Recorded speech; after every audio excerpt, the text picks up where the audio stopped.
The gallery smelled of pine and old money. I inhaled deeply as I straightened the last ornament on the miniature Christmas tree perched on my desk, its silver bells catching the afternoon light filtering through the tall windows.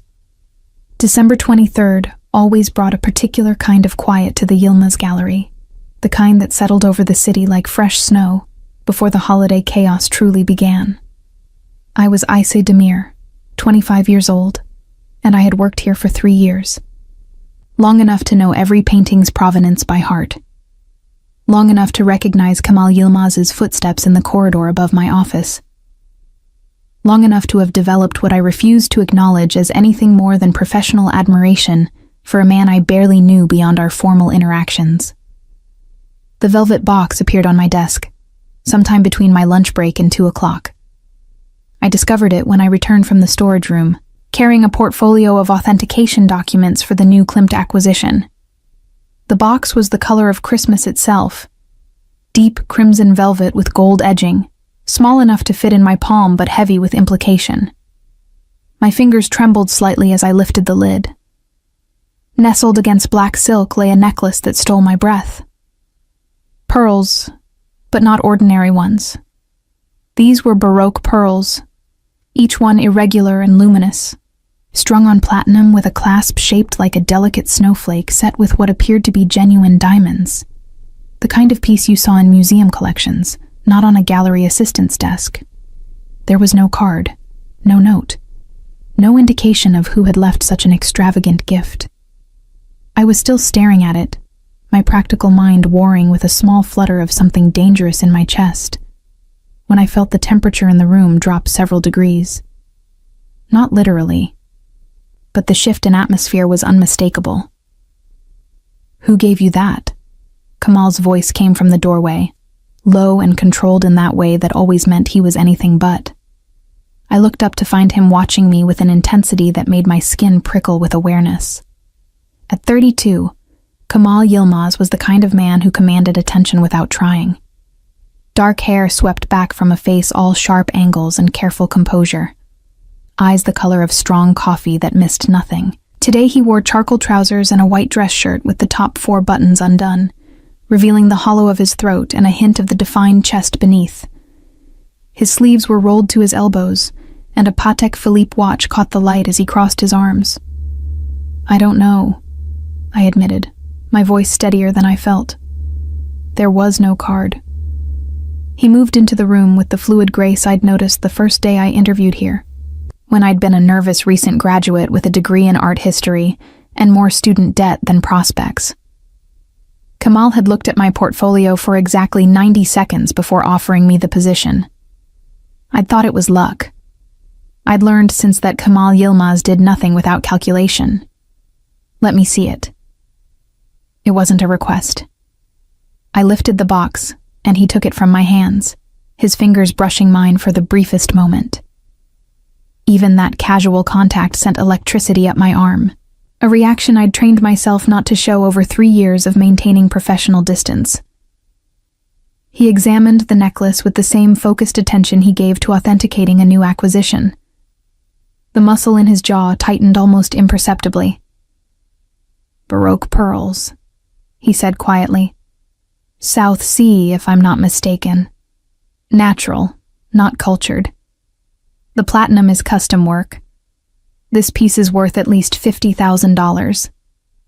He looked up at me, and something in his expression made my heart skip. "You have no idea who sent this?" "None." I hesitated, then added, "Should I be concerned?" "Yes." The single word was final. He snapped the box closed and set it on my desk with careful precision. "Have you received any unusual attention recently? Phone calls, messages, someone lingering outside the gallery?" My mind raced back through the past few weeks. The gallery attracted wealthy clientele, and I'd grown accustomed to the occasional appreciative glance from collectors 3 times my age. But nothing that would explain this. "No," I said. "Nothing like that." Kemal's eyes narrowed slightly, a tell I'd learned meant he was solving a puzzle I couldn't see. "The Christmas gala tomorrow night. You're still planning to attend? I nodded. The annual event was the gallery's biggest night, a showcase for our most prestigious clients, and a networking opportunity I couldn't afford to miss, even though the thought of navigating a room full of the city's elite in a borrowed dress made my stomach tight with anxiety. Good. He straightened, and I caught the scent of his cologne, something expensive with notes of cedar and bergamot. Wear the necklace. I couldn't possibly. It wasn't a suggestion, Ice. My name in his mouth always sounded different. The way he pronounced it with a slight emphasis on the first syllable that marked his Turkish heritage. Whoever sent this will expect to see you wearing it. I want to know who's watching you that closely. The implication settled over me like ice water. Someone had been watching me, closely enough to know my taste, my work schedule, my desk location. Closely enough to leave a gift worth more than I made in a year. You think it's a threat? I asked, hating how small my voice sounded. I think, Kamal said, his gaze holding mine with an intensity that made breathing difficult, that someone is trying to claim what isn't theirs to claim. The possessiveness in his tone shocked me. In 3 years, our relationship had been scrupulously professional. He was my employer, nothing more. I was his employee, valuable for my knowledge and discretion, but ultimately replaceable. Or so I'd believed. I should get back to the Klimt authentication, I said, needing to break the tension crackling between us. Ace. He stopped me with just my name. Be careful, and if anything else unusual happens, anything at all, you come to me directly, understood? Yes, Mr. Yilmaz. Kamal, he corrected, surprising me. After 3 years, I think we can dispense with formality. Before I could respond, his phone buzzed. He glanced at it, and his expression shifted into something harder, colder. I have a meeting. Lock your office when you leave tonight. And Ice? He paused at the door. Don't trust anyone who gives you expensive gifts without signing their name. He left, and I sank into my chair, staring at the crimson velvet box like it might contain a snake rather than pearls. My hands were shaking slightly, adrenaline making my fingers clumsy as I opened the box again and studied the necklace with new eyes. Who would do this? And why? The answer came 2 hours later, delivered by Elif, my best friend, who worked as a curator at the museum across the square. She burst into my office without knocking, her dark eyes bright with gossip.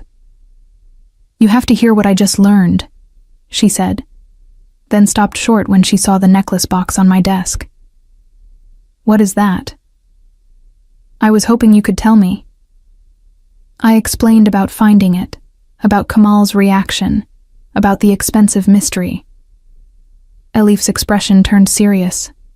She was the one person I trusted completely, the friend who'd stood by me through my parents' deaths, through my struggles to finish university, through every difficulty that had shaped me into someone who noticed details and trusted carefully. Ace, she said slowly. I heard something today. There's a new player in the city, someone who's been making waves in the art world, trying to establish connections. His name is Osman Sahin. The name meant nothing to me, but the way Elif said it made my skin prickle. He's been asking questions about the Yilmaz Gallery, she continued, about Kamal specifically, and about you. About me? The room seemed to tilt slightly. Why would anyone be asking about me? Because you know everything, Elif said simply. You handle all the authentication documents. You know which pieces are arriving when, who the sellers are, what the reserve prices are. If someone wanted inside information about Kamal's business, you'd be the perfect target. The necklace suddenly felt less like a gift and more like a bribe. Or worse, a down payment. I would never, I started, but Elif cut me off. I know that. You know that. But does this Osman know that? She picked up the box, examining the necklace with a curator's eye. This is the kind of gift designed to create obligation, to make you feel special, chosen, to make you wonder who your admirer is and what they want. Kemal told me to wear it tomorrow night, I said. To the gala.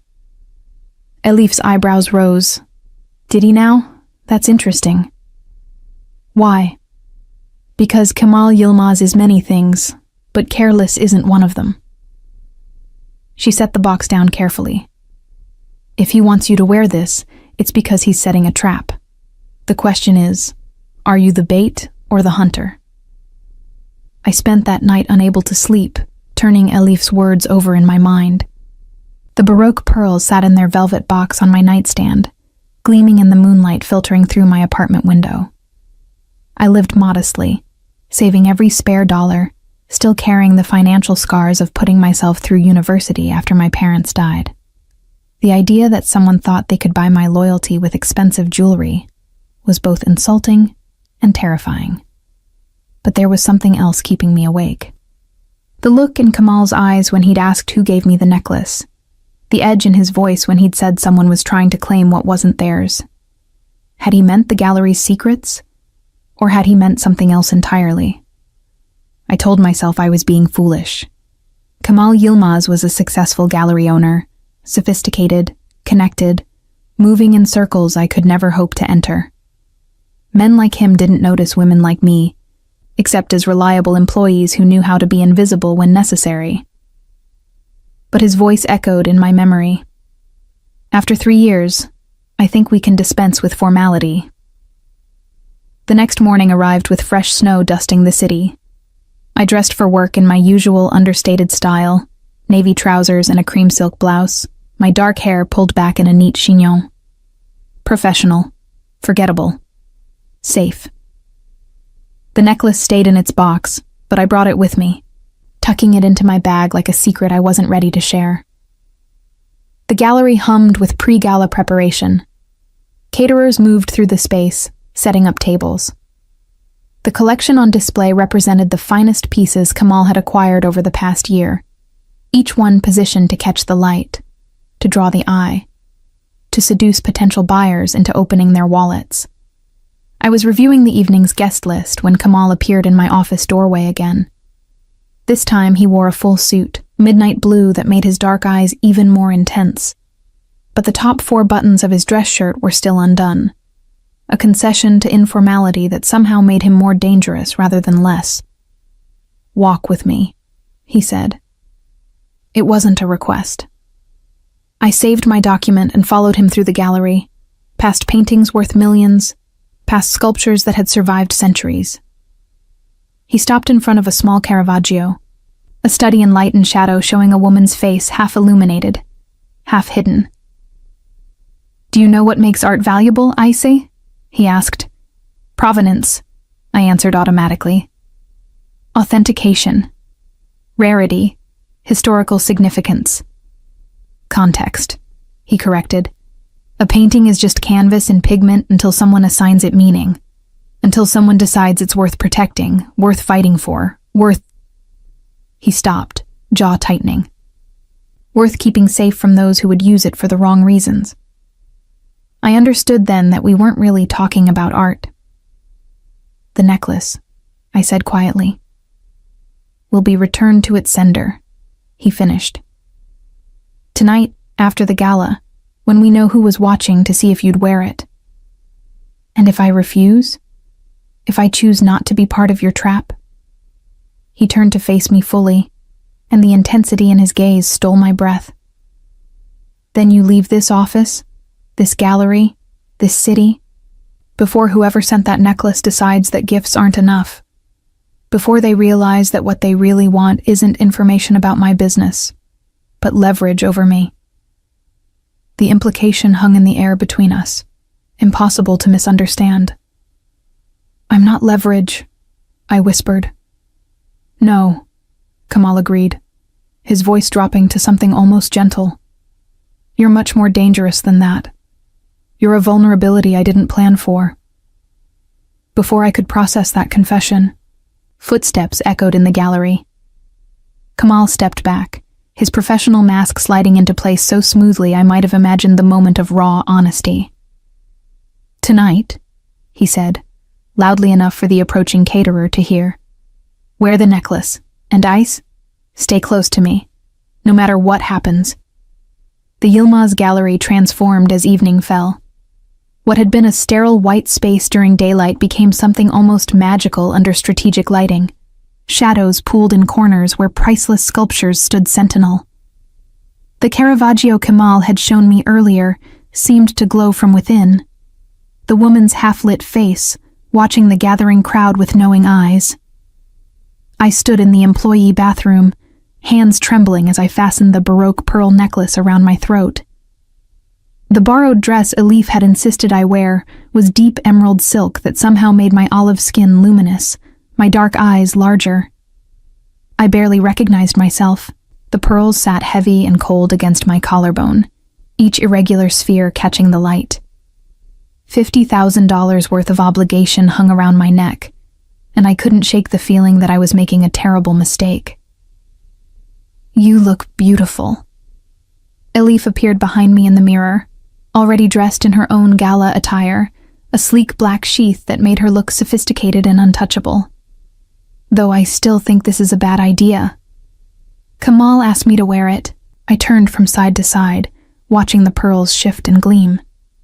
He wants to see who's watching. And what if whoever sent it decides to approach you? What then? I had no answer. Kemal's instructions had been clear but vague. Wear the necklace, stay close to him, let the trap spring. But he hadn't explained what would happen when it did. The gallery had filled by the time we emerged. The city's elite moved through the space with practiced ease, champagne flutes in hand, designer clothing worth more than my yearly salary adorning bodies that had never known real hunger or fear. I'd grown accustomed to these events over 3 years, learned to move through them like a ghost, facilitating sales and answering questions while remaining fundamentally invisible. Tonight felt different. Tonight, the weight of the pearls at my throat made me visible in a way that set my nerves on edge. I found Kemal near the Klimt, deep in conversation with a silver-haired collector whose name I couldn't remember. He glanced up as I approached, and something flashed in his dark eyes when he saw the necklace. Not surprise. He'd known I would wear it. But something else. Possession, perhaps. Or approval. "Ah, eyes," he said smoothly, extending a hand toward me. "Come meet Mr. Aldridge. He's interested in the provenance of the Klimt." I moved to his side, launching into the familiar recitation of dates and documentation. Mr. Aldridge listened with half his attention, his eyes repeatedly drawn to the pearls at my throat. I saw the moment recognition flickered across his face, followed by calculation. "Lovely necklace," he commented when I finished. "Family heirloom?" "A gift," I said, keeping my voice neutral. "From someone with excellent taste." His smile didn't reach his eyes, and deep pockets. Kemal's hand settled at the small of my back, a possessive touch that sent electricity up my spine. Indeed. Now, about the Klimt's authentication certificates. He smoothly redirected the conversation, but his hand remained against my back, warm through the thin silk of my dress. A claim. A warning. I wasn't sure which. The evening progressed in a blur of introductions and small talk. I felt eyes on me constantly, drawn to the unusual necklace, to my unfamiliar visibility. Normally, I faded into the background at these events. Tonight, I couldn't escape notice. It was nearly 10 when I saw him. He stood near the entrance, flanked by 2 men in dark suits who had the unmistakable bearing of security or worse. But it was the man in the center who commanded attention. Tall, perhaps 40, with silver threading through dark hair and eyes that swept the gallery with predatory assessment. He wore an expensive suit with the casual confidence of someone accustomed to power, and when his gaze landed on me, I felt it like a physical touch. "That's him," Elif whispered at my elbow, appearing from the crowd. "That's Osman Sahin." My heart kicked against my ribs. The man who'd been asking questions about me, about the gallery, about Kamal. The man who, I was suddenly certain, had sent the pearls. Osman began moving through the crowd with deliberate purpose, and I realized with growing dread that he was heading directly toward me. I looked frantically for Kamal, but he was across the gallery, engaged in intense discussion with another collector. Ice Demir. Osman's voice was smooth, cultured, with just a hint of an accent I couldn't place. I've been hoping for an introduction. Mr. Sahin. I forced myself to meet his eyes, to keep my voice steady. Welcome to the Yilmaz Gallery. His smile was all charm and calculation. I see you received my gift. It suits you perfectly, just as I knew it would. So there it was. The confirmation. My fingers wanted to fly to the necklace to tear it off, but I forced them to remain at my sides. It's a very generous gift, too generous for someone you've never met. I prefer to think of it as an investment. He moved closer, and I caught the scent of his cologne, something heavy and cloying.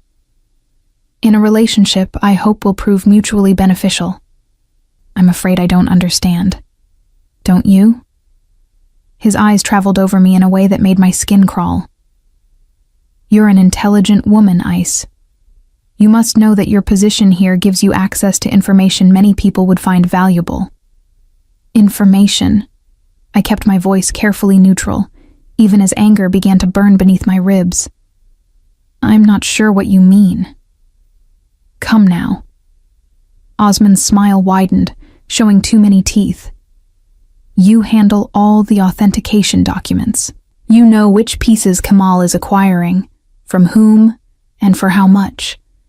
You know his client list, his contacts, his entire operation. That kind of knowledge is worth far more than a simple necklace. So you admit you sent it as a bribe. The words came out sharper than I intended, my carefully maintained composure cracking. I prefer to call it an opening offer. He reached out as if to touch the pearls, and I stepped back instinctively. His expression hardened slightly. I'm prepared to be very generous, Ice. Far more generous than Kamal Yilmaz has ever been with you. All I ask is a little cooperation, some information shared between friends. I'm not interested in being your friend, Mr. Sahin. I straightened my spine, channeling every ounce of dignity my grandmother had taught me. Or your informant.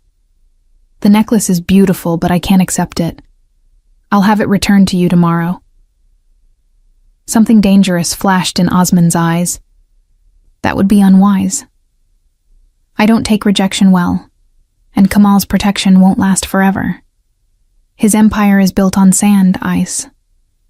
It's only a matter of time before it crumbles. And when it does, you'll wish you'd made different choices. Is that a threat? My voice came out steadier than I felt. It's a prediction. He glanced past me, and his expression shifted into something colder. Ah, here comes the man himself. I look forward to continuing our conversation, Ice. Soon. Kamal materialized at my side so quickly he must have been watching from across the room. His hand found the small of my back again, but this time his touch was protective rather than possessive. Sahin, he said, his voice glacial. I don't recall seeing your name on the guest list. An oversight, I'm sure. Osman's smile was all teeth. I couldn't miss the opportunity to see your latest acquisitions. And to meet your charming assistant, of course.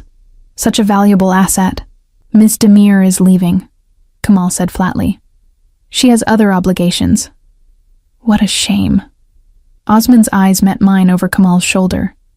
We were just getting acquainted, but I'm sure we'll see each other again very soon. He turned and melted into the crowd, his security detail following like shadows. I realized I'd been holding my breath and released it in a shaky exhale.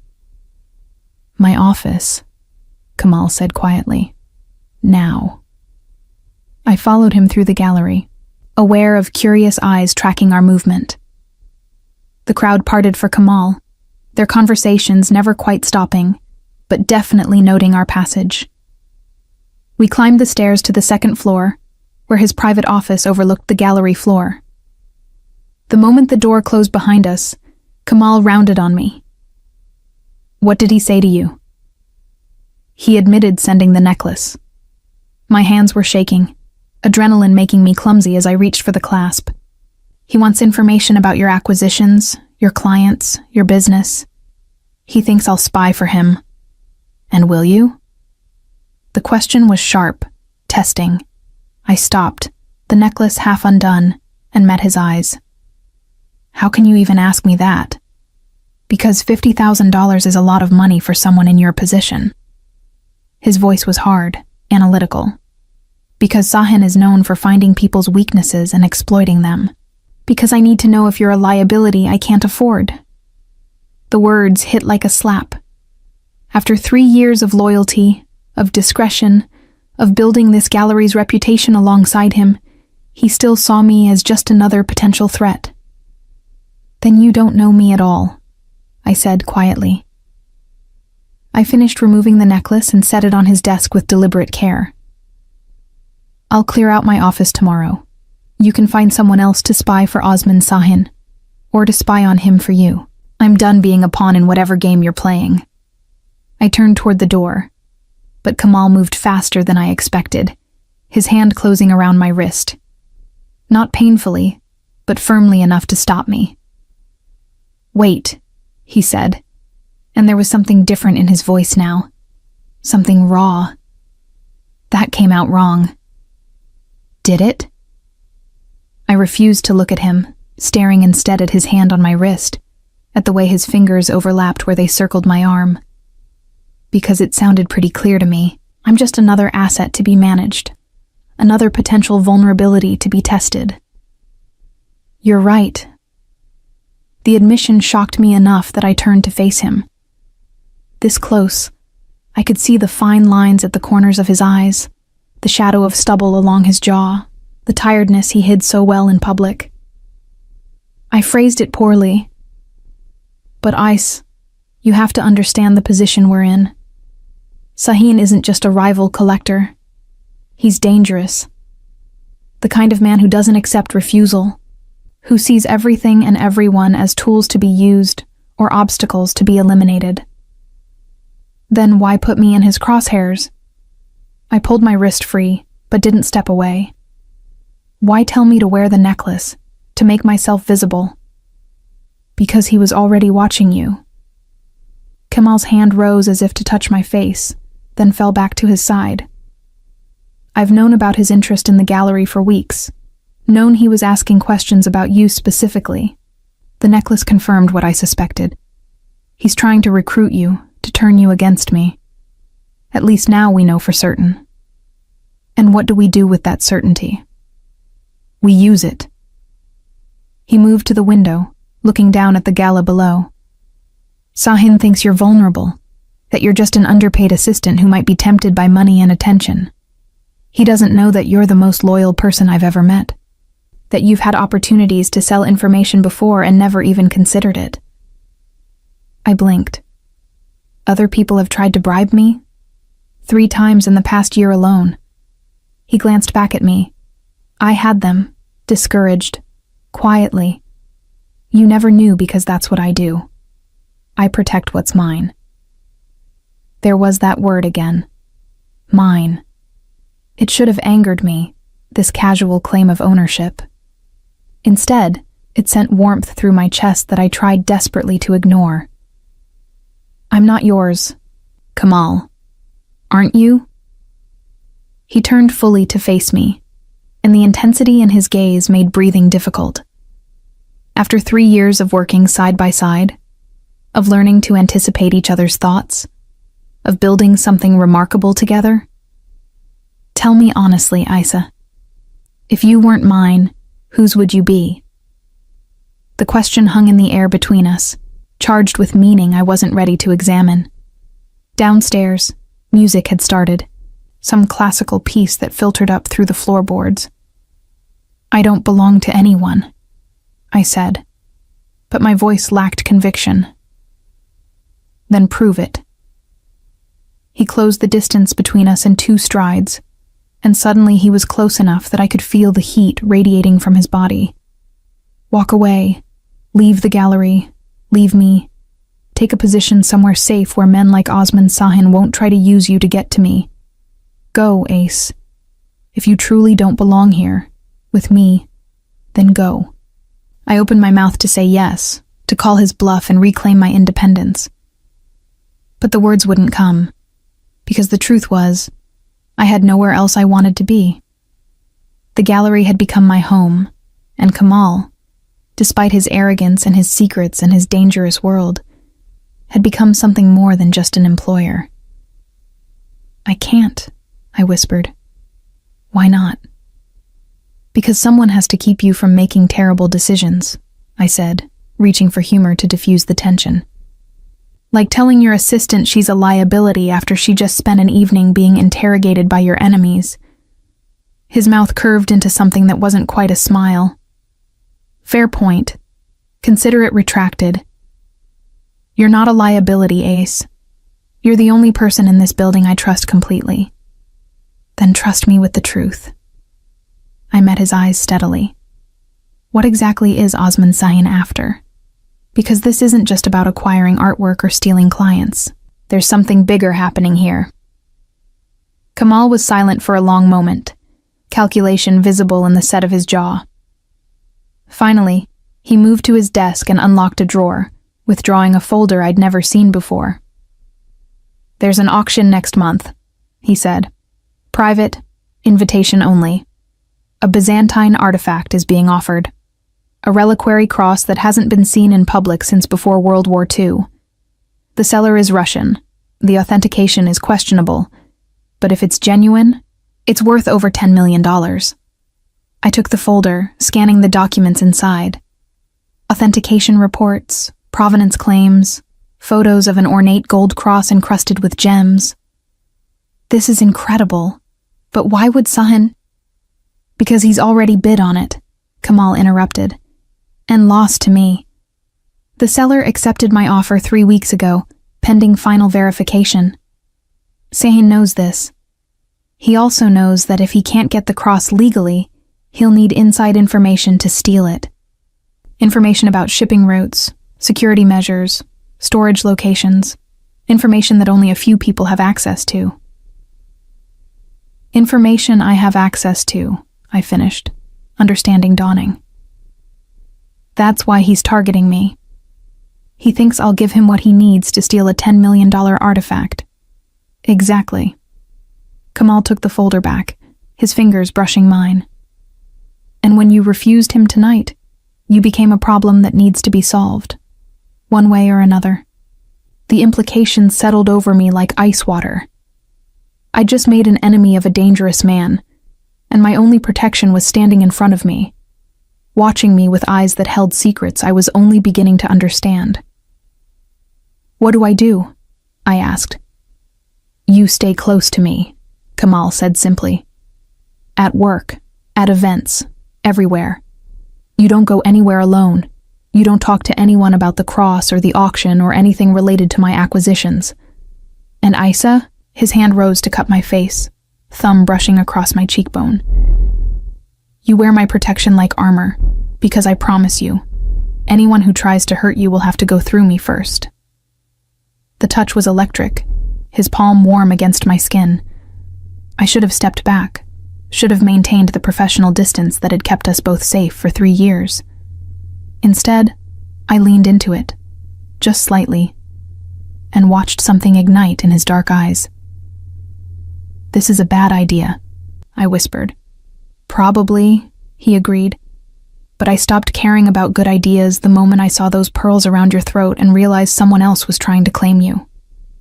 Before I could respond, before I could think through the implications, his phone buzzed sharply. He stepped back, the spell broken, and answered with a clipped greeting in Turkish. His expression darkened as he listened. We have to go, he said, ending the call. Someone just tried to access the storage facility where the cross is being held.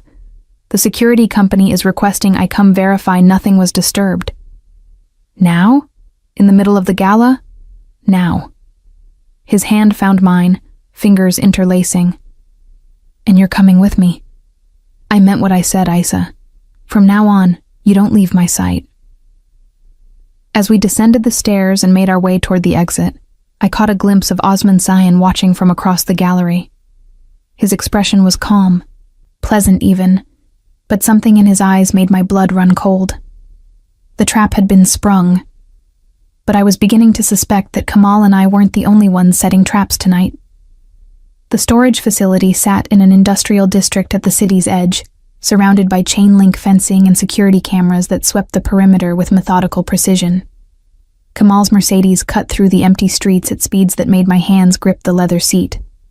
But his expression remained focused, controlled, revealing nothing of whatever calculations were running through his mind. "Tell me about the first time we met," he said suddenly, his voice cutting through the tense silence. I blinked at the unexpected question. "Why?" "Because I want to hear you tell it." His eyes remained on the road, but his jaw was tight.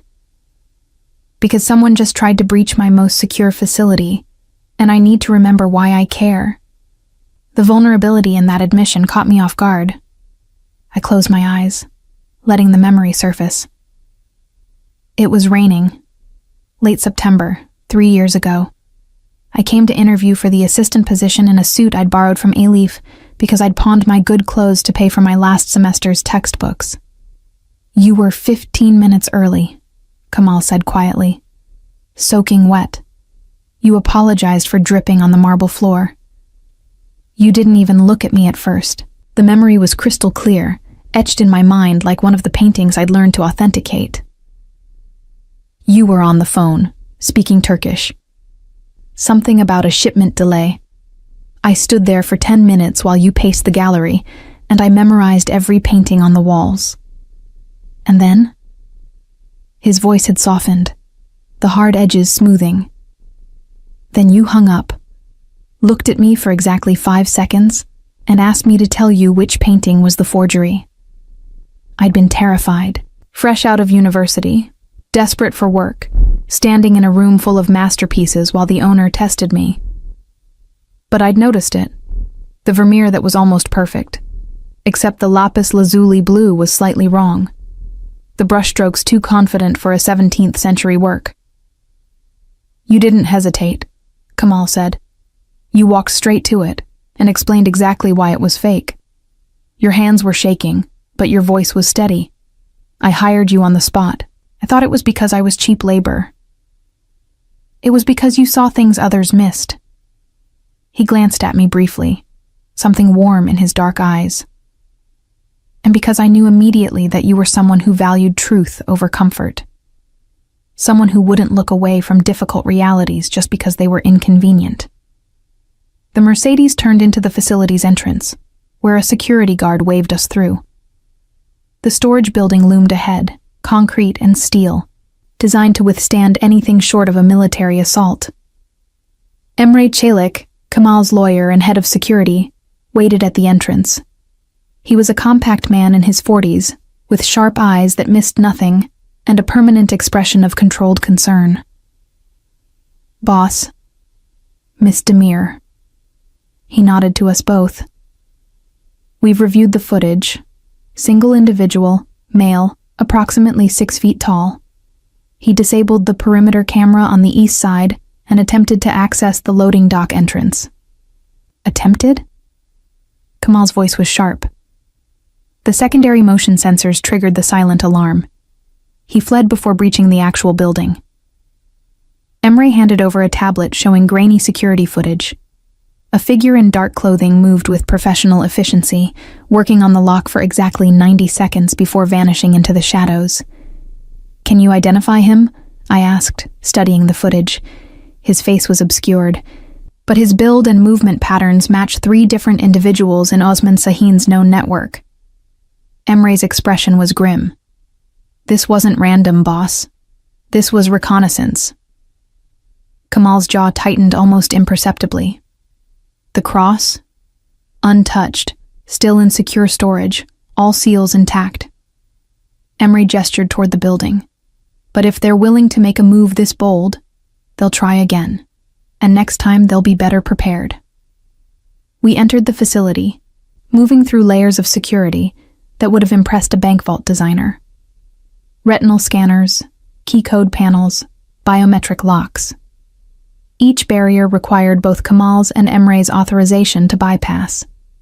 The precautions that had once seemed excessive now felt barely adequate. The cross sat in a climate-controlled vault on the third sublevel, nestled in protective foam inside a titanium case.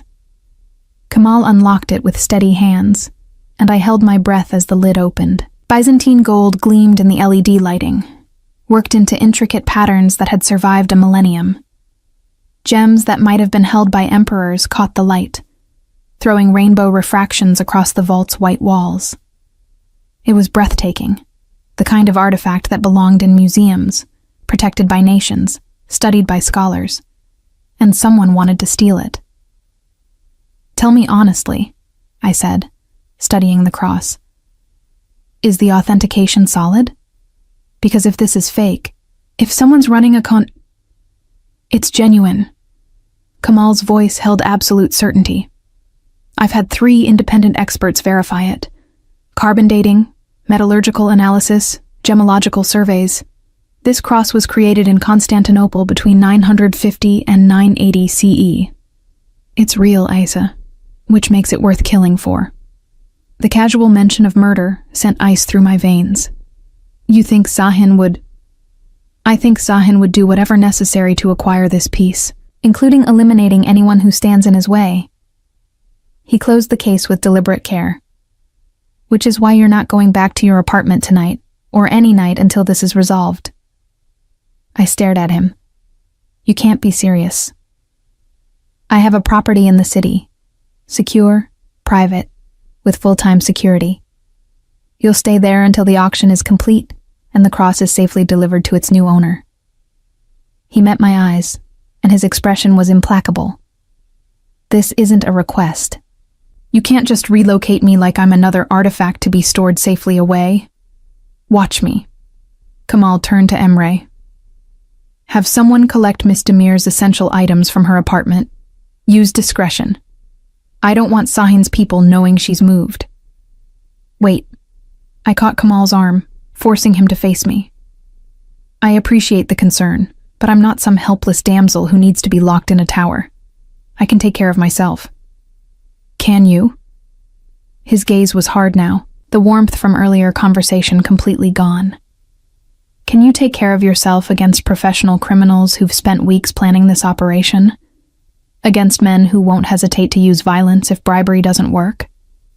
Tell me, Ice, what exactly is your plan for dealing with Osman Sahin if he decides to escalate from offering gifts to making threats?"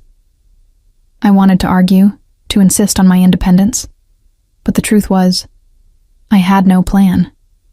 No defense against the kind of danger Kamal was describing. I'd been naive to think refusing the necklace would be enough, that simply saying no would make me safe. "How long?" I asked quietly. 3 weeks, until the auction concludes and the cross changes hands." He softened slightly, his hand coming to rest on my shoulder. "I know it's not ideal, but I can't protect you if I don't know where you are. And I need to protect you, Ace. Not just because you're valuable to the gallery, but because—" He stopped, jaw tightening as if biting back words he wasn't ready to say. "Because?" I prompted, my heart suddenly racing. His eyes met mine, and for a moment I saw past the careful control to something raw and unguarded beneath. "Because losing you would destroy me in ways that losing a $10 million artifact never could." The confession hung in the air between us, impossible to take back or ignore. Emre had diplomatically moved to the far side of the vault, pretending intense interest in a security panel. "Kamal," I whispered, not sure what I wanted to say, knowing only that something fundamental had shifted between us. "Don't." He stepped back, the walls going up again. Don't analyze it or question it or try to make sense of it. Just accept that you matter to me and let me keep you safe. Can you do that?" I nodded, not trusting my voice. "Good." He turned to Emre.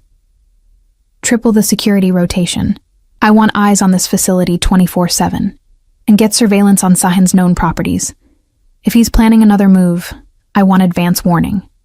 We left the facility as dawn was breaking, the sky turning the color of pearls, the same color as the necklace still sitting on Kamal's desk, a reminder of how this had all started, with a gift and a question, and a spark of jealousy that had revealed feelings we'd both been hiding.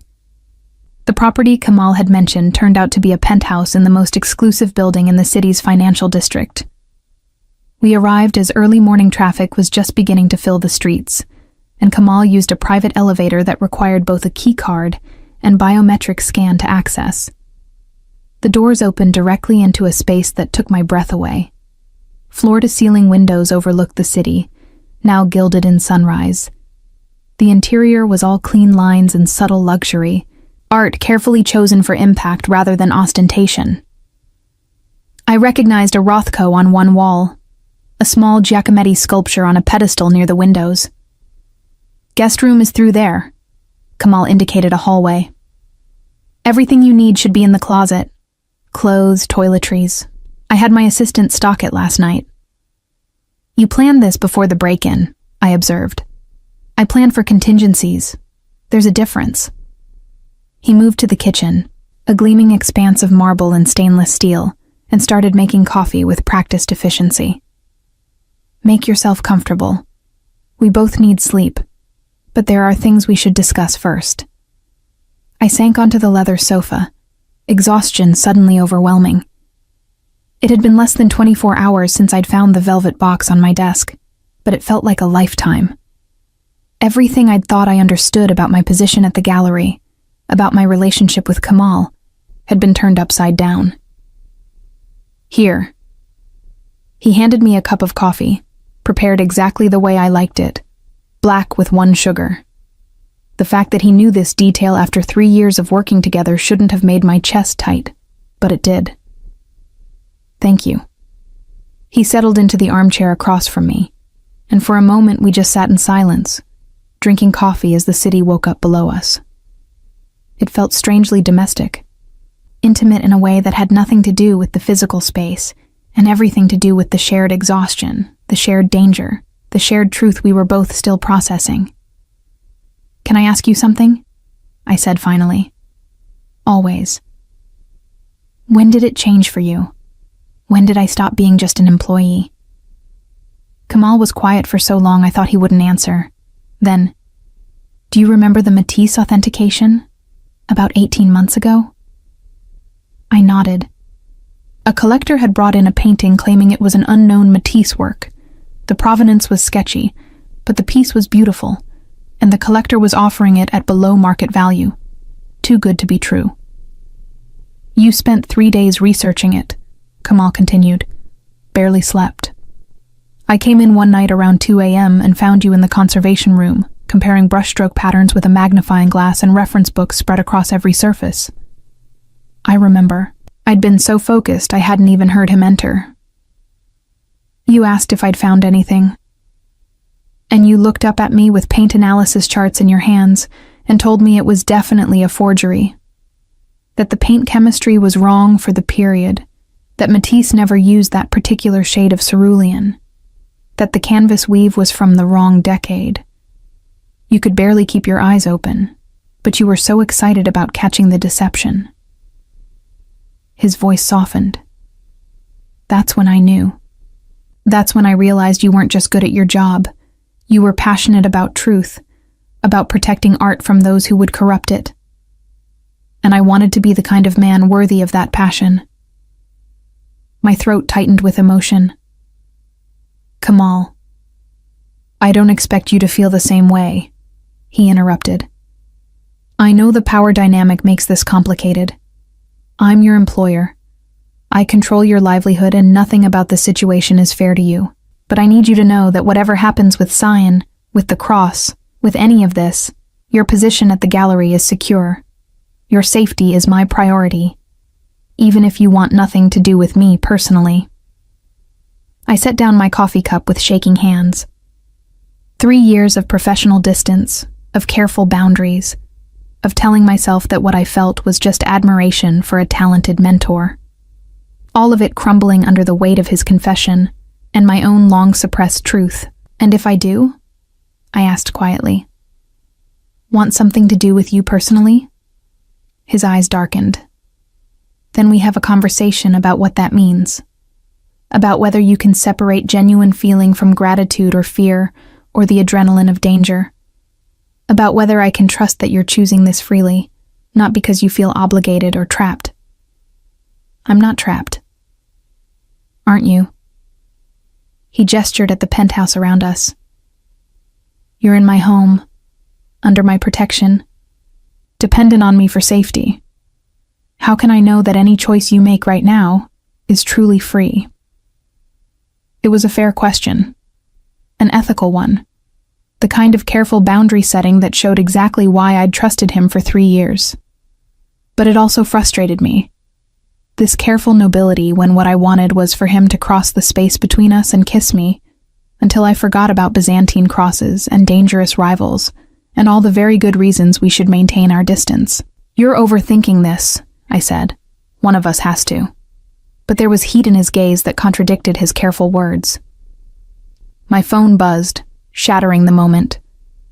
I glanced at it and felt my blood run cold. Unknown number, but the message was clear enough. "Beautiful morning, isn't it? Enjoy the sunrise while you can. Some views don't last." Kamal was beside me in an instant, reading the message over my shoulder.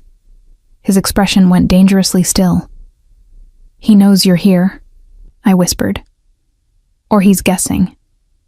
Testing to see if you'll respond, if you'll reveal your location." Kamal took the phone from my hands. "Don't engage. Don't respond. Let him wonder." But the message had done its work. The brief illusion of safety shattered, replaced by the cold reality that Osman Sine was still out there, still watching, still determined to use me to get what he wanted. The sunrise had turned the sky the color of blood, and despite the luxury surrounding us, despite Kamal's promises of protection, I couldn't shake the feeling that we were both running out of time. The penthouse became my world for the next week.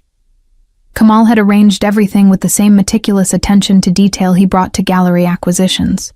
My clothes delivered discreetly, my work laptop configured to access the gallery's secure systems remotely, even my favorite tea stocked in the kitchen. He thought of everything except how to navigate the increasingly complicated situation we found ourselves in. We fell into an uneasy routine. Mornings, we worked side by side at the dining table, the city sprawling below us through floor-to-ceiling windows. Kamal handled client calls and acquisition negotiations, while I managed authentication documents and exhibition planning. Professionally, we functioned as smoothly as ever. Personally, the air between us crackled with tension that neither of us seemed willing to address directly. Emre visited daily with security updates. Osman Sahin had gone quiet after the attempted break-in, which somehow made everyone more nervous than his active maneuvering. Kamal had people watching Sahin's properties, but the man was clever, his movements unpredictable. "He's planning something," Emre said on the 5th evening, spreading surveillance photos across Kamal's desk. "He's been meeting with people we can't identify. Cash transactions, encrypted communications. Whatever his next move is, it's going to be significant." I studied the photos while Kamal and Emre discussed security protocols. One image caught my attention. Sahin entering a building I recognized. "That's the Museum of Byzantine Art," I said. "Why would he be going there?" Both men turned to look at me. "Are you certain?" Kamal asked. "I had coffee with Elif there last month. I'd recognize the entrance anywhere." I pointed to the distinctive stonework in the photo. What business would Sahin have at a museum? "Research," Emre suggested. "Establishing provenance for the cross if he manages to steal it." building relationships with curators who might authenticate it for him. Or, I said slowly, an idea forming. He's looking for leverage. The museum has the largest collection of Byzantine artifacts in the region. If he could position himself as a potential donor, gain access to their conservation facilities, their experts, he could build a case that he's the legitimate purchaser of the cross, Kamal finished, his expression darkening. Muddy the waters enough that even if we complete the sale, he could tie it up in legal challenges for years. Can he do that? I asked. With enough money and the right lawyers? Yes. Kamal's jaw tightened. Emre, I need you to reach out to the museum director. Discreetly. Find out what Sain discussed with them. After Emre left, Kamal poured us both wine. A Bordeaux that probably cost more than my monthly salary had been. We stood at the windows, watching the city lights blink on as darkness fell. You're good at this, he said quietly. At what? Seeing patterns, making connections others miss. He glanced at me. You could have your own gallery someday, your own business. You're talented enough. Is this your way of firing me? I tried to keep my tone light, but there was an edge of genuine concern beneath it.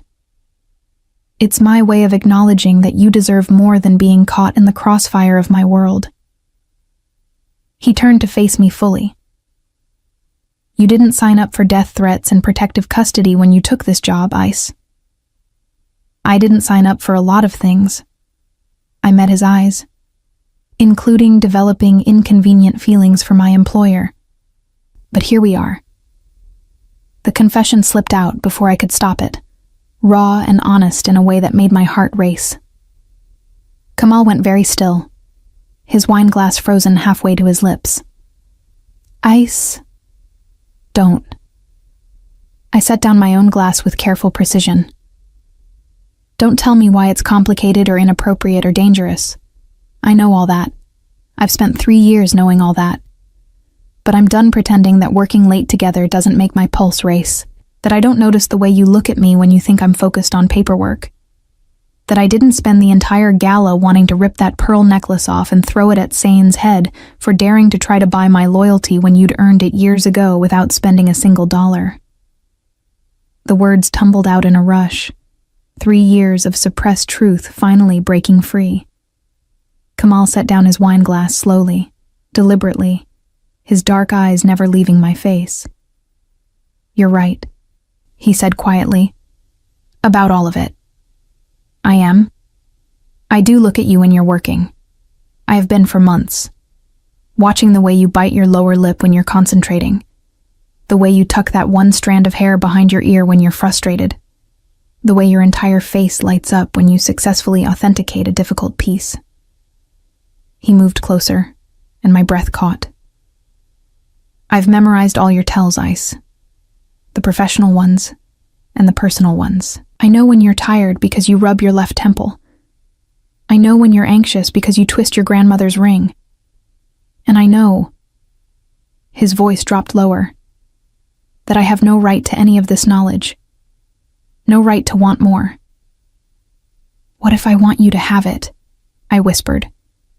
What if I want to give you the right? His hand rose to cup my face, thumb brushing across my cheekbone in a gesture that was both tender and possessive. Then I would tell you that timing is terrible, that we're in the middle of a dangerous situation that's only going to escalate, that I can't promise you safety or normalcy, or any of the things you deserve. I'm not asking for safety. I leaned into his touch, emboldened by wine and exhaustion, and the truth that was finally out in the open. I'm asking for honesty.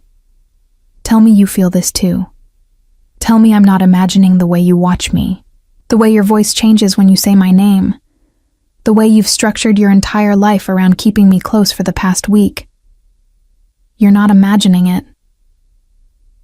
His other hand found my waist, drawing me closer until there was barely space between us. You're the first thing I think about when I wake up, and the last thing before sleep. You've been under my skin for longer than I want to admit, and having you here, in my space, has been both the sweetest torture and the most natural thing in the world. Then why? I started to ask, but he silenced me with a gentle finger against my lips. Because once we cross this line, there's no going back. Once I kiss you, Ice, I won't be able to maintain professional distance. I won't be able to pretend you're just an employee, just a colleague.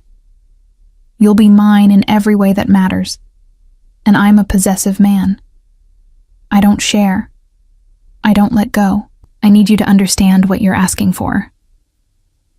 The raw honesty in his words should have frightened me.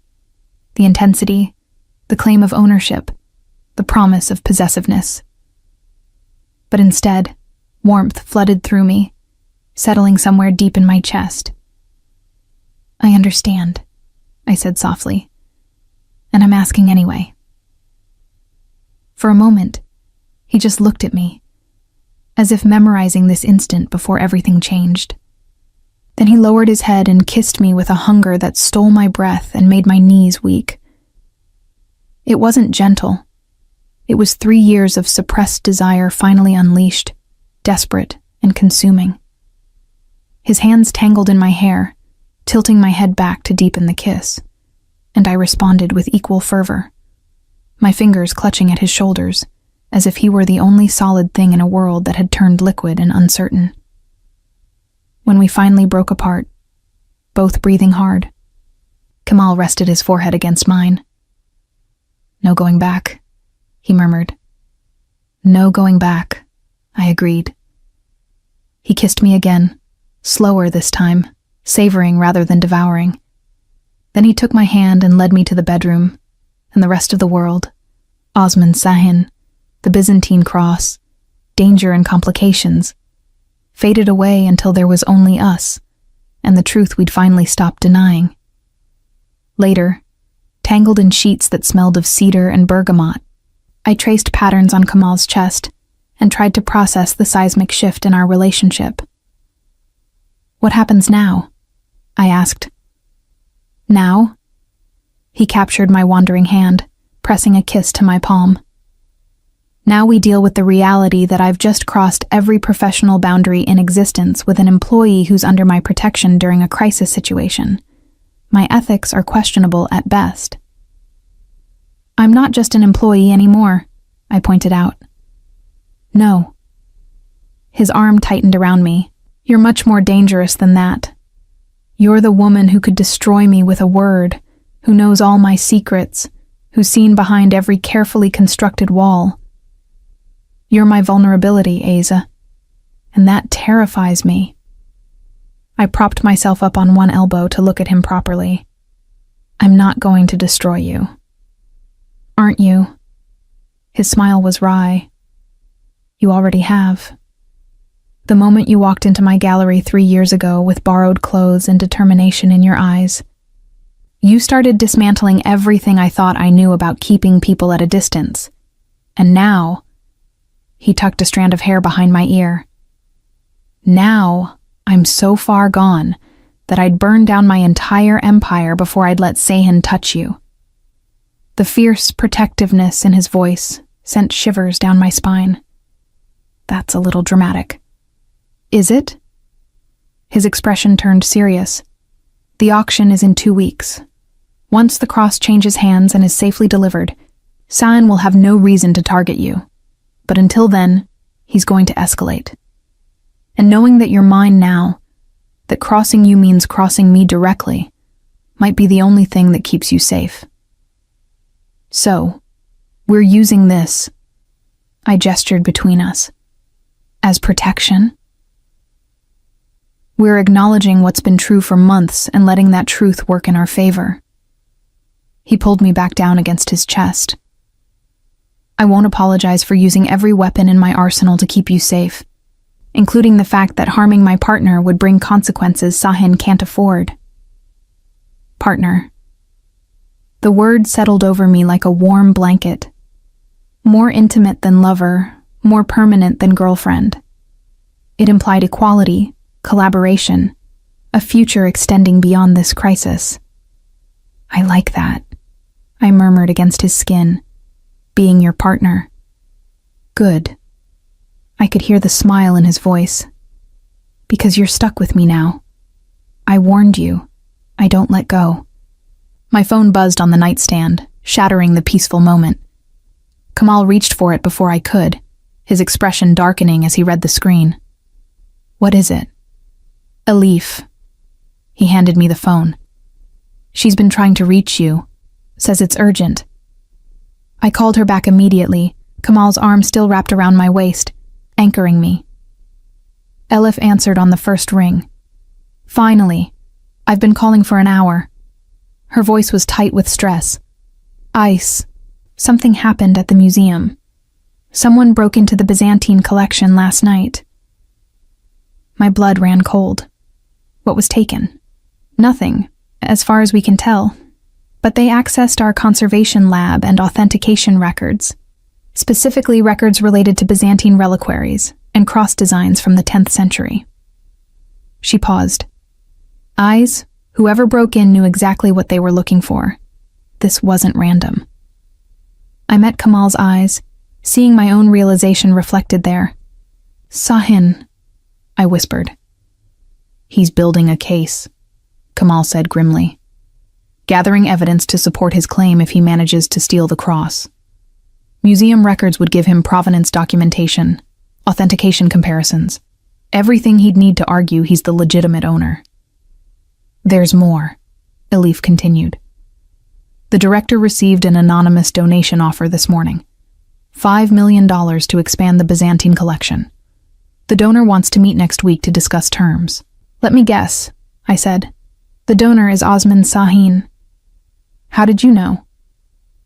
Because he's trying to establish himself as a legitimate collector and donor, building relationships that will support his claim when he makes his move. I looked at Kamal. We need to warn the museum. On what grounds? Kamal's expression was frustrated. We can't prove Sahin was behind the break-in, and warning them that a potential $5 million donor might be a criminal will only make us look paranoid or jealous.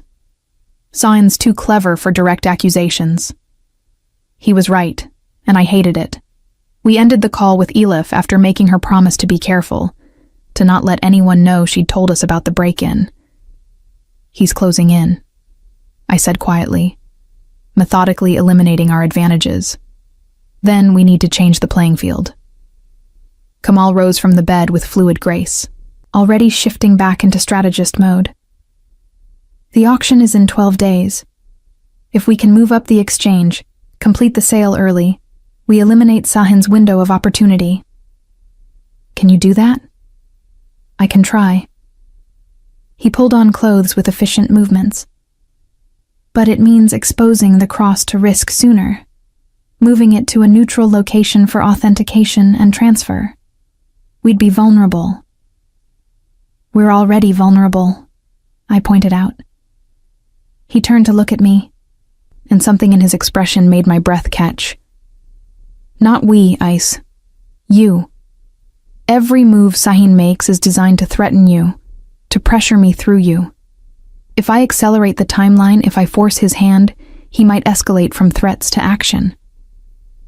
Then we deal with it together. I rose as well, pulling on the silk robe draped across a nearby chair. You said I'm your partner now. That means facing the risks together. For a moment, he just looked at me, jaw tight with the internal war I could see playing out in his dark eyes. The desire to protect me warring with respect for my autonomy. Finally, he nodded. Together, he agreed. But Ice, if something happens, if the situation becomes truly dangerous, we'll handle it, I interrupted firmly. The same way we've handled everything else for 3 years, with intelligence, preparation, and trust. He crossed the space between us and pulled me into his arms, burying his face in my hair. You're either the bravest woman I've ever met, or the most reckless. Can't I be both? I asked, my voice muffled against his chest. Definitely both. I felt him smile against my hair. Which is exactly why I'm completely lost to you. The next morning, Kamal made calls to the Russian seller and neutral authentication parties, pushing to accelerate the exchange. To my surprise, they agreed. The seller had grown nervous about keeping such a valuable artifact in his possession, and the authentication team was available earlier than originally scheduled. "We'll move the cross to the verification location in 4 days," Kamal explained, ending his final call. "Complete authentication on day 5, execute the sale on day 6. The buyer's representative will take possession immediately, and the cross will be out of the country within 24 hours. That's fast. It's the only way to stay ahead of Sahin." His expression was grim. "Once authentication is scheduled, we'll need to transport the cross from the storage facility to the neutral location. That's when we're most vulnerable, when he'll have to make his move if he's going to make one at all. Then we'll be ready." Kamal's eyes softened. "I love your confidence. But Ice, you need to understand what being ready might mean. Sahin has resources, connections, people willing to do violent things for money. If he tries to intercept the transport, then we'll have security. You'll have Emre and his team. We'll have planned for every contingency." I moved to stand in front of him, taking his hands in mine. "You're not alone in this anymore, Kamal. Stop trying to carry everything yourself." He studied our joined hands, then raised them to his lips. 4 days, he said quietly. 4 days to prepare for the most dangerous move we've made. And 4 days with you before everything potentially falls apart. It won't fall apart. Your optimism is admirable." But he smiled, some of the tension easing from his shoulders. "And possibly contagious. Against all logic, I'm starting to believe we might actually pull this off." We spent the next 4 days in careful preparation. Emre mapped out 3 different transport routes, arranged for decoy vehicles, coordinated with private security firms. Kamal confirmed and reconfirmed authentication protocols, ensured payment mechanisms were in place, verified the buyer's representative would be ready to take possession immediately. And in the evenings, when the planning was done and the city lights sparkled below us, Kamal and I existed in a bubble of stolen normalcy. We cooked dinner together. Or rather, I watched him cook with the skill of someone who'd learned from his Turkish grandmother. We talked about everything and nothing. Art and music and books, our childhoods, our dreams for the future. "When this is over," Kamal said on the 3rd night, his arms around me as we watched the city from the windows. "I want to take you somewhere. Away from galleries and auctions and dangerous rivals, somewhere we can just be." "Where?" I asked, leaning back against his chest. "Cappadocia, maybe, the fairy chimneys and hot air balloons at sunrise, or the Turkish coast, crystal water and ancient ruins, places that remind me why I fell in love with art and history in the first place." He pressed a kiss to my temple. "Places where I can fall in love with you all over again without distraction." "You're already in love with me?" The question came out soft, vulnerable. "Impossibly, irrevocably in love with you," he confirmed. "Have been for longer than I knew. You terrify me, Izzy Demir. You've made me feel things I thought I'd successfully locked away. You've made me hope for things I'd convinced myself weren't possible." I turned in his arms to face him. "Like what?" "Like partnership. Like building something that lasts beyond the next acquisition or sale. Like maybe there's more to life than work and art and maintaining careful distance from everyone." His hand came up to cup my face. "Like maybe I deserve to be happy, and maybe you're the one who can show me how." I kissed him then, pouring 3 years of suppressed emotion into it. When we finally broke apart, his eyes were darker, heated. 4 days, he murmured against my lips. "And then we change everything." But neither of us knew just how prophetic those words would be. Transport day arrived with fresh snow dusting the city, turning everything momentarily pristine. I stood at the penthouse windows, watching the world wake up below, my hands wrapped around a cup of Turkish coffee Kamal had made. He moved through the space with focused energy, dressed in black tactical clothing that made him look dangerous and unfamiliar. "The team is in position," Emre reported, studying multiple tablet screens showing security camera feeds. "Routes A, B, and C all have spotters. Decoy vehicles deployed. Medical response on standby. We're as ready as we can be." "And Sahin?" Kamal asked. "No movement from his known properties. But boss..." Emre's expression was troubled. "That might mean he's already positioned his people. If he knows today is transport day, he's had time to set up." "How would he know?" I asked. Both men looked at me with varying degrees of concern. "Because information leaks," Kamal said quietly. "No matter how careful we are, people talk. Money changes hands. And Sahin is very good at finding the right pressure points." "You think someone in your organization told him?" "I think it's a possibility we have to consider." He moved to the windows beside me, his hand finding the small of my back. "Which is why you're staying here. The security in this building is..." "I'm going with you." I set down my coffee and turned to face him fully. "We discussed this." "No, we didn't discuss it. I told you that you'd be safest here, and you nodded." I nodded to acknowledge that I'd heard you, not that I agreed. I met his eyes steadily. "I'm the one who authenticated the cross initially. I'm the one whose signature is on the documents. If something goes wrong during the transport, if there are questions about the piece's legitimacy, you need me there." "That's a convenient rationalization for putting yourself in danger," Kamal said, his jaw tightening. "It's also true." I reached up to touch his face, feeling the tension in his jaw beneath my palm. "You said we're partners. That means facing risks together. Partners doesn't mean stupidly walking into dangerous situations." "Then what does it mean?" I challenged. "You getting to make all the decisions while I wait in a safe room somewhere? That's not partnership, Kamal. That's protection disguised as care." "Maybe protection is care," he countered. "Maybe caring about someone means prioritizing their safety over their pride. And maybe caring about someone means trusting their judgment even when it scares you." I held his gaze, refusing to back down. "I'm going.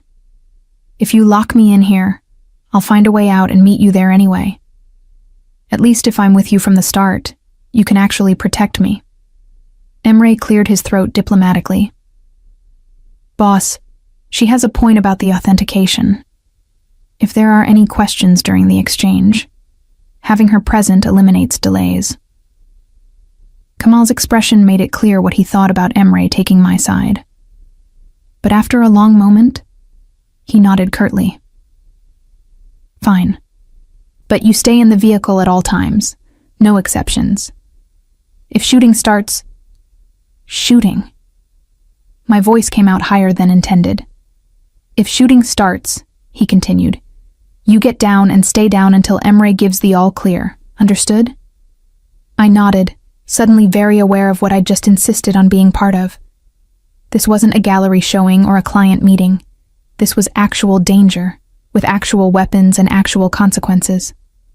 Kamal must have seen the fear flicker across my face, because his expression softened slightly. "It's not too late to change your mind. No one would think less of you for choosing safety." "I would," I said quietly. "I'd think less of myself, for letting you face this alone when we're supposed to be in this together." Something warm flickered in his dark eyes. He pulled me close, pressing a kiss to my forehead. "If anything happens to you," he murmured against my skin, "I will burn down everything Sion owns and salt the earth where his empire stood." The fierce vow should have frightened me. Instead, it made me feel cherished, protected, claimed in a way that went beyond possession into something deeper.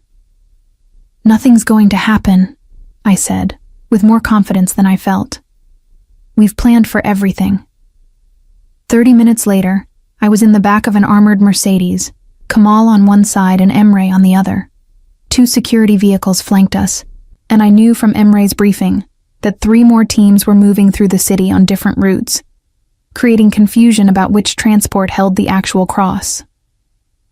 The titanium case sat between Kamal and me, innocuous, despite its valuable contents. I touched it lightly, feeling the cool metal through my gloves. "Second thoughts?" Kamal asked quietly. "Third and fourth thoughts," I admitted. "But I'm still here." His hand found mine, fingers interlacing. "Stay close to me, whatever happens." The drive to the neutral location, a secured facility near the port, should have taken 20 minutes. We were 12 minutes in when Emre's phone buzzed. "Route B team reporting suspicious vehicle," he said, reading the message. "Black van, no plates, following at a distance." He tapped out a response. "They're breaking off, leading it away from our position." "Good."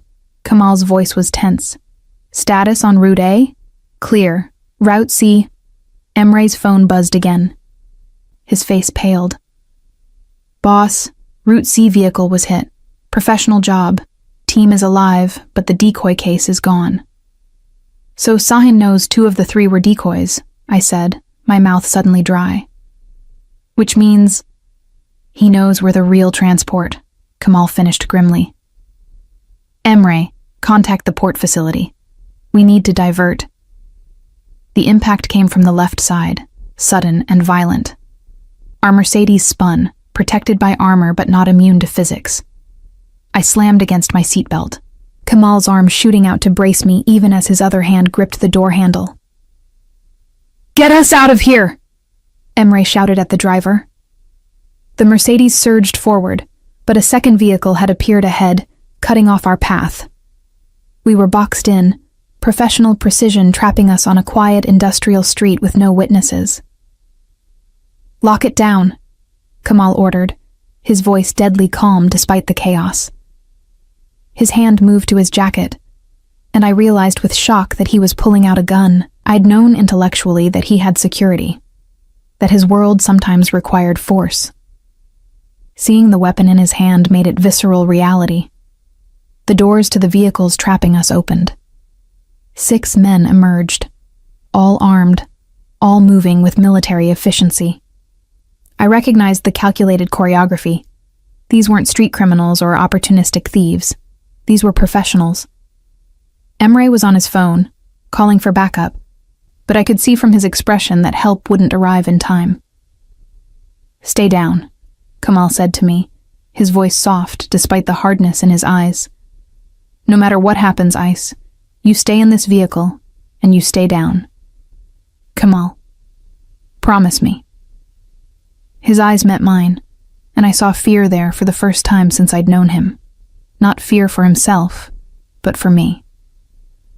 "Promise me you won't try to be brave, just survive." "I promise," I whispered. He kissed me once, hard and fast, then turned to the window as one of the armed men approached.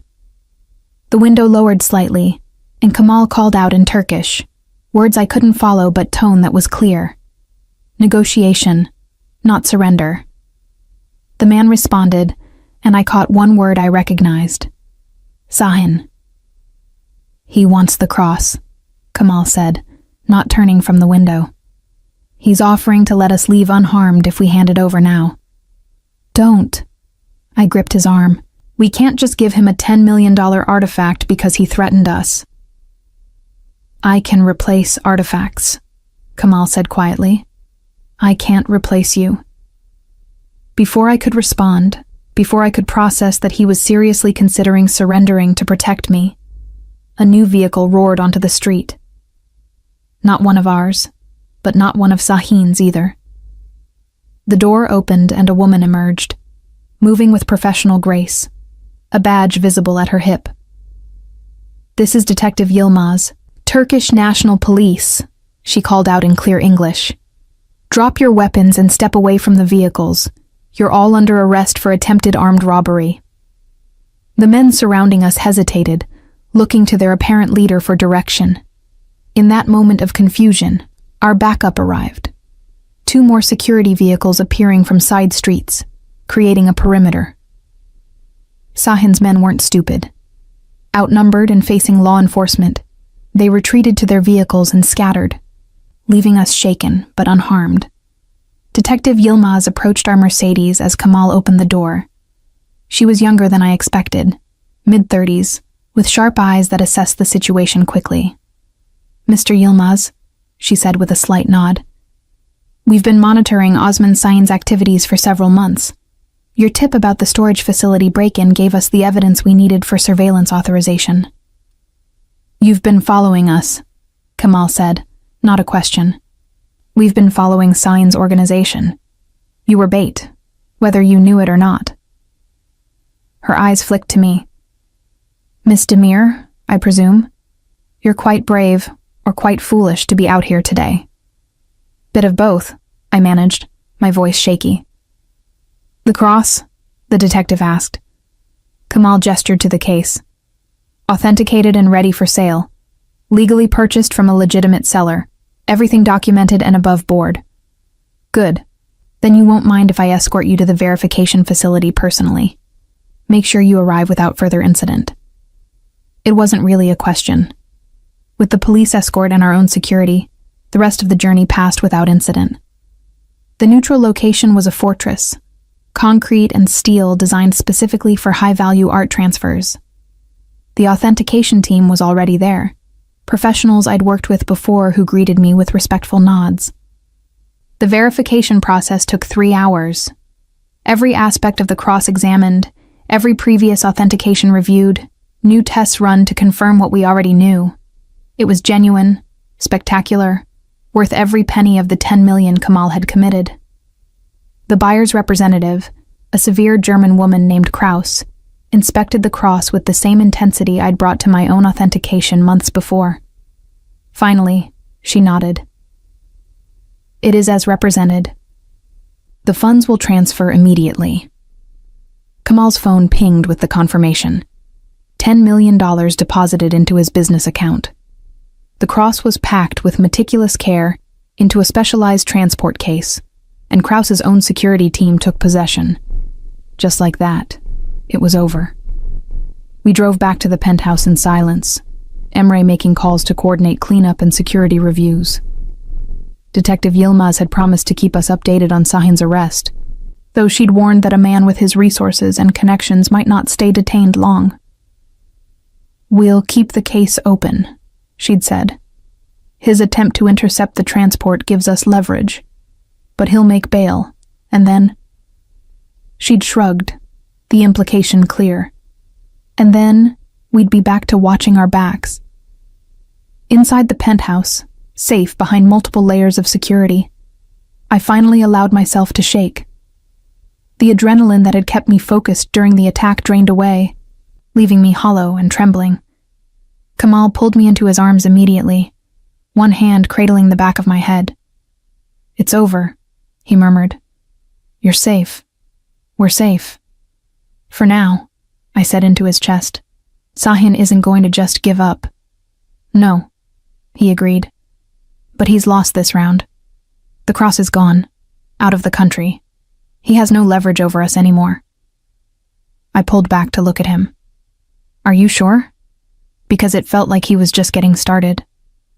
Kamal's expression was grim, which is why I'm going to make sure he understands that targeting you comes with consequences he can't afford.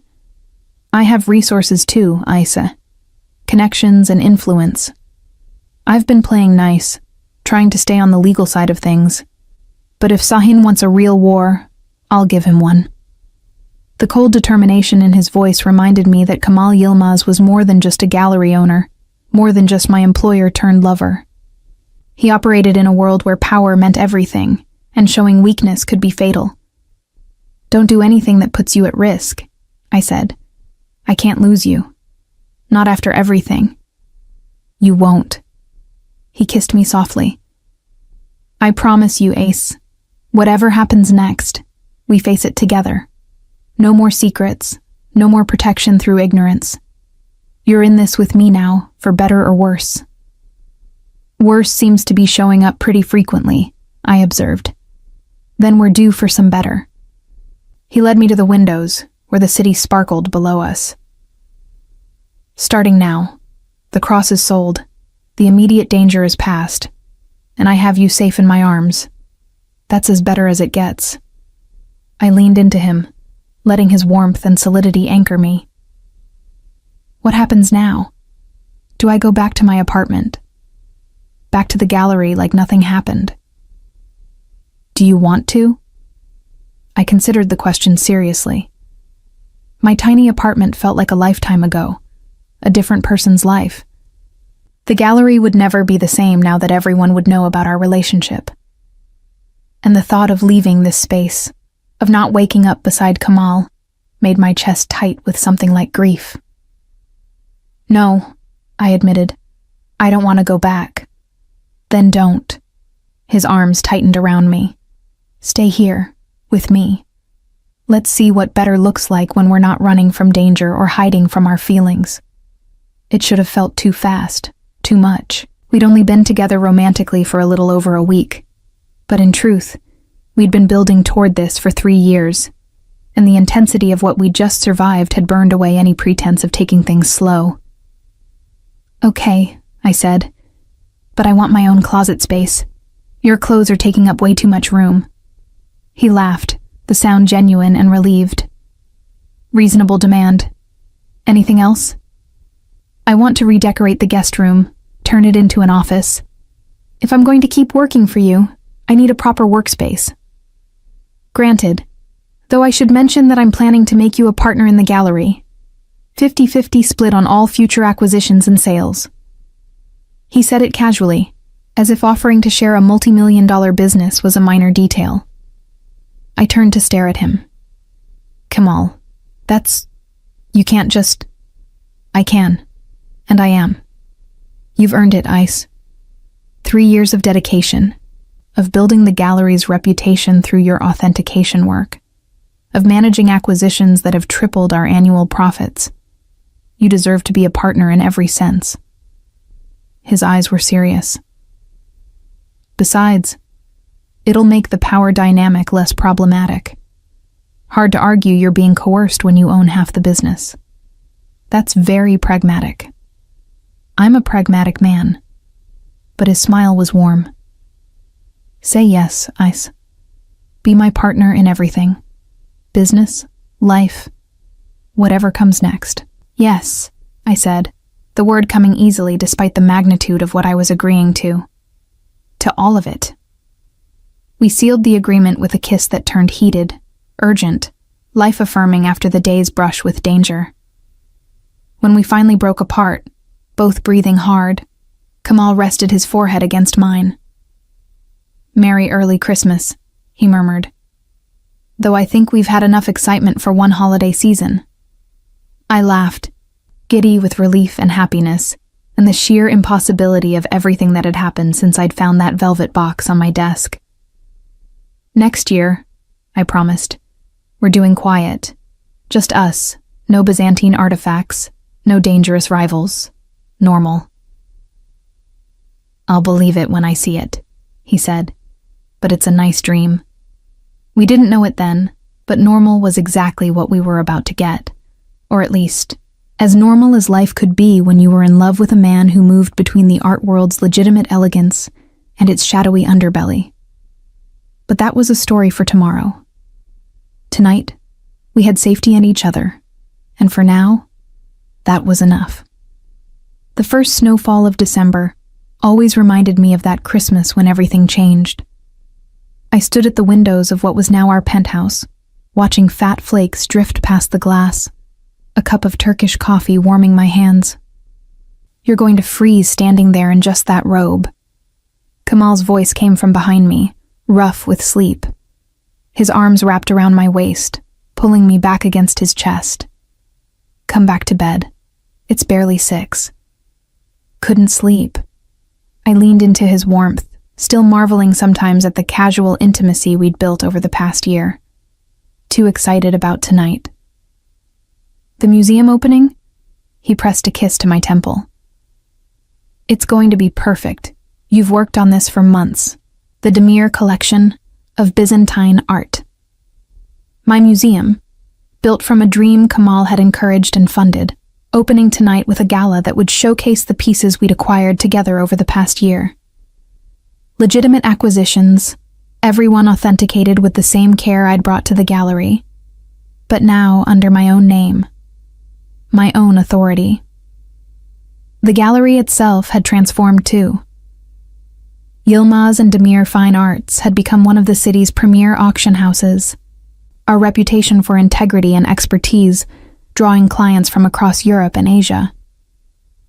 Kamal and I worked side by side, true partners in every sense, and the business had never been stronger. As for Osman Sahin, he'd been arrested 3 more times over the past year.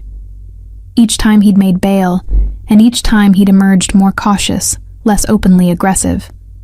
The last I'd heard, he'd left the country, his operations relocated to Dubai where his reputation hadn't preceded him. Detective Yilmaz had called it a win. I called it a reprieve. Men like Sahin didn't give up. They just changed tactics. But today wasn't for worrying about old enemies. Today was for celebrating how far we'd come.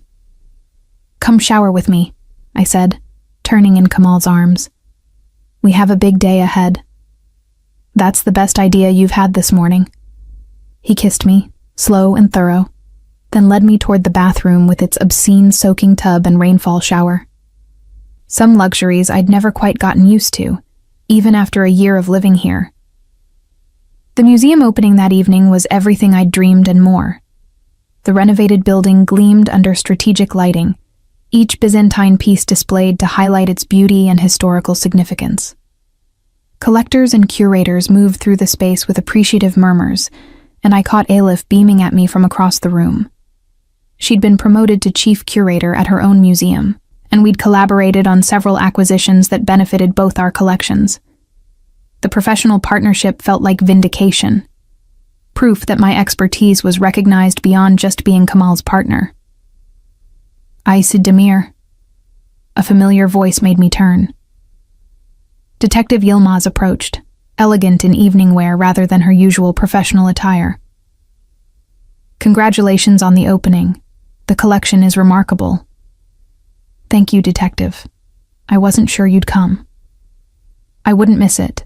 Her eyes scanned the room with professional habit. "And I have some news that might interest you. Osman Sahin was arrested in Dubai last week. Attempted art theft from a private collector. The charges will likely stick this time. The collector has resources and a long memory. San won't be bothering you again." Relief washed through me, though I'd learned not to entirely trust such assurances. "Thank you for telling me. Thank you for the invitation." She moved on to examine a 10th century reliquary, leaving me with the gift of closure. Kamal found me a few minutes later, 2 glasses of champagne in hand. "You look radiant," he said, offering me a glass. "Happy." "I am happy." I touched my glass to his. "This feels right, you know? Building something that lasts, something meaningful beyond just profit." "I do know." His eyes held that warmth I'd come to cherish, the look that said I was his entire world. "Which is why I have something for you." He produced a small velvet box from his jacket pocket, crimson red with gold edging. My breath caught, memory flooding back to another velvet box, another Christmas, another beginning. "Kamal, open it." Inside, nestled against black silk, lay the Baroque pearl necklace Osman Sahin had sent a year ago. The same irregular pearls, the same platinum setting.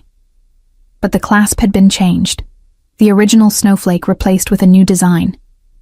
2 birds in flight, intertwined, worked in platinum with tiny diamond accents. "I had it remade," Kamal explained quietly. "Took back something that was meant to control you, and transformed it into something that celebrates your freedom. Your choice to stay with me not because you had to, but because you wanted to." Tears blurred my vision. "It's perfect. There's more." He took the necklace from the box and fastened it around my throat with practiced ease. Then he knelt, there in the middle of the museum we'd built together, surrounded by artifacts that had survived centuries. Ice Demir, he said, his voice carrying across the sudden hush as people noticed what was happening. You walked into my gallery 3 years ago and changed everything. You made me believe in partnership, in trust, in building something that lasts. You made me want to be worthy of you. He pulled out a second box, smaller, opening it to reveal a ring that stole my breath, a sapphire the color of midnight, flanked by diamonds, the setting elegant and timeless. I know we've only been together romantically for a year, he continued, but I've been yours for far longer than that. I've been yours since the moment you identified that fake Vermeer without hesitation, since the night I found you hunched over authentication reports at 2 a.m., since every moment we've built this life together. Marry me, Ace. Be my partner in everything for the rest of our lives. The answer came without hesitation. Yes. The room erupted in applause as he slipped the ring onto my finger and rose to kiss me. Elif was crying openly, Detective Yilmaz was smiling, and the gathered guests raised their glasses in impromptu celebration. Merry Christmas, Kamal murmured against my lips, though I think this is technically a Christmas Eve proposal. Best Christmas gift I've ever received, I said, admiring the way the ring caught the light. Though you set a pretty high bar last year. Last year I gave you terror and danger and a criminal trying to blackmail you. You also gave me yourself, your trust, your partnership, your love. I touched his face, feeling the slight stubble along his jaw. Everything that mattered. Then I'm repeating the gift, he said, because that's all I have to give, myself, completely, for as long as you'll have me. How about forever? I suggested. Forever works. We married 3 months later in a small ceremony overlooking the Bosphorus, the place where Kamal's family had originated generations before. His grandmother, elegant and sharp-eyed at 87, gave us her blessing in Turkish and broken English, her hands warm on my cheeks as she welcomed me to the family. Elif stood as my maid of honor, resplendent in emerald silk. Emre served as best man, his usual stern expression softening when Kamal's voice cracked slightly during his vows. I promise to protect you, Kamal said, his hands holding mine. Not by hiding you away or making decisions for you, but by standing beside you as you face the world. I promise to trust your judgment, your expertise, your heart. I promise to build with you, not for you. To be your partner in every way that matters. My own vows were simpler. I promise to see you, not just the gallery owner or the businessman or the powerful man everyone else sees. I promise to challenge you, support you, love you even when you're being stupidly overprotective. I promise to be your partner, your equal, your home. The reception lasted until dawn, Turkish and Western traditions blending seamlessly. We danced until my feet ached, drank champagne until everything sparkled, celebrated with friends and family who'd seen us through the dangerous early days into this peaceful present. As the sun rose over the city, Kamal and I stood on the terrace of the venue, watching light paint the sky in shades of rose and gold.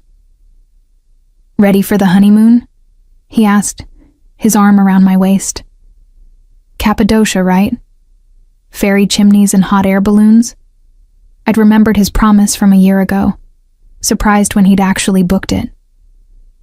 A week of nothing but us. Ancient history and spectacular views. No gallery openings, no authentication crises, no dangerous rivals. Just peace. Sounds perfect. I leaned into him, content and complete in a way I'd never thought possible. Though I have to admit, part of me will miss the excitement. Give it time.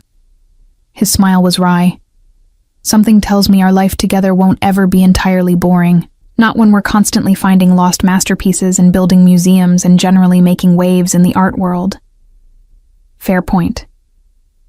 I turned to face him fully, the first rays of sunrise gilding his features. But whatever comes, we face it together. That's the promise, right? Partnership in everything. Partnership in everything, he agreed, sealing the vow with a kiss that tasted of champagne and tomorrow, and all the possibilities we'd built from a suspicious gift and a jealous question. 5 years later, I stood in the same museum that had hosted our engagement, now expanded to twice its original size. The Demir Yilmaz Museum of Byzantine Art had become internationally recognized, our collection rivaling institutions that had been established for centuries. But tonight wasn't about the museum. Tonight was about the newest addition to our family. I adjusted my dress, emerald silk, a deliberate echo of my wedding, and checked my appearance one final time. At 33, I'd grown into myself in ways my 25-year-old self could never have imagined. Confidence that came from expertise hard-won, from challenges faced and overcome, from a partnership that had weathered every storm. Ready? Kamal appeared behind me in the mirror, now 40, silver threading through his dark hair in a way that only made him more distinguished. Our daughter, 2-year-old Aylin, named for the Turkish word for moonlight, babbled happily in his arms. Ready? I confirmed, taking Aylin from him and pressing a kiss to her dark curls. We descended to the museum's main gallery, where friends and colleagues had gathered, not for an acquisition or an opening, but for something more personal. Thank you all for coming, I began, my voice carrying across the space.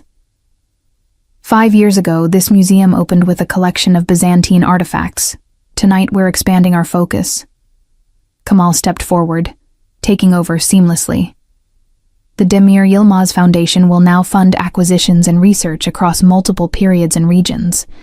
Our goal is to preserve cultural heritage while making it accessible to everyone, regardless of their background or resources.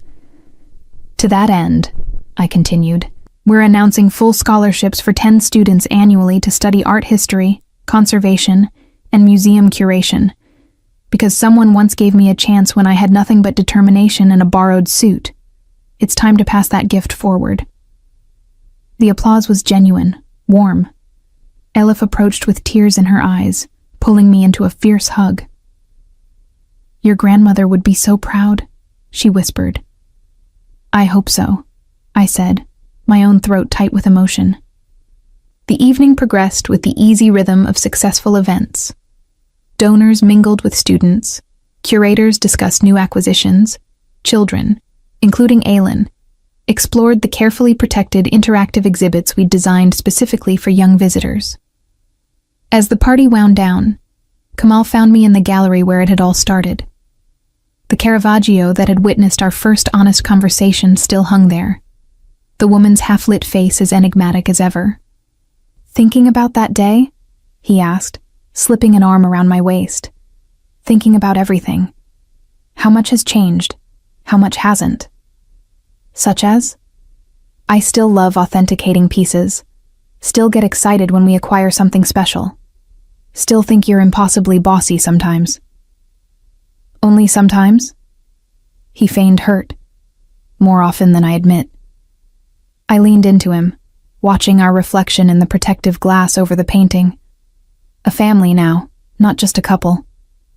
A partnership that had expanded to include new life, new dreams. But I wouldn't change any of it. Not even the scary parts? His arms tightened around me. The attacks, the threats, the danger? Not even those. I turned to face him, because they led us here, to this life we've built, to Aylin, to the foundation and the museum and all of it. We took something dark and terrifying and transformed it into something beautiful. We did, didn't we? He kissed me softly, though I maintain that you did most of the transforming. I was just lucky enough to be along for the ride. Liar. But I smiled. We both know I'm the lucky one. How about we both got lucky? Deal. Aylin's babbling drew our attention. She'd escaped from Aleph supervision and was toddling toward us with the determined gait of a 2-year-old on a mission. Kamal scooped her up, and she immediately reached for the pearls at my throat. The Baroque strand I wore almost every day now, transformed from threat to treasure. "Mama pretty," she declared with the absolute certainty of a toddler. "Mama is pretty," Kamal agreed. "And smart and brave and everything we could ever want. Don't forget stubborn," I added. "That's why we love you." He shifted Aylin to one arm, his other coming around my shoulders. Stubborn enough to refuse a bribe, to stand up to danger, to demand partnership instead of protection. Stubborn enough to believe we could build something extraordinary together. As I looked around the museum, at the artifacts we'd preserved, the students we'd funded, the family we'd created, I had to admit he was right. We had built something extraordinary. From a Christmas gift that was meant to control, from jealousy that revealed truth, from danger that forged partnership. "Merry Christmas," I said, even though it was July. Because every day with Kamal and Aylin felt like the gift I'd never known to ask for. "Merry Christmas, my eyes," he replied, understanding perfectly. "Every day with you is Christmas morning." We stood there, the three of us, surrounded by centuries of art that had survived wars and time and human carelessness. And I thought about survival, about transformation, about how the best things in life often come from the most unexpected places. A velvet box on a desk, a jealous question, a Byzantine cross worth fighting for, all of it leading to this: a family, a partnership, a love that had weathered every test and emerged stronger. In the end, Osman Sahin had given me the greatest gift of all, though he'd never intended to. He'd revealed what Kamal and I meant to each other, forced us to acknowledge feelings we'd been hiding, created a crisis that showed us exactly what we were willing to fight for. And we'd fought. Not with weapons or violence, but with intelligence and partnership and stubborn refusal to let anyone else write our story. We'd won. Not just the battle for a Byzantine cross, but the war for our future. Together. And that, I thought, as Aylin yawned and nestled against Kamal's shoulder, that was the best Christmas gift of all. Love doesn't always arrive wrapped in perfection.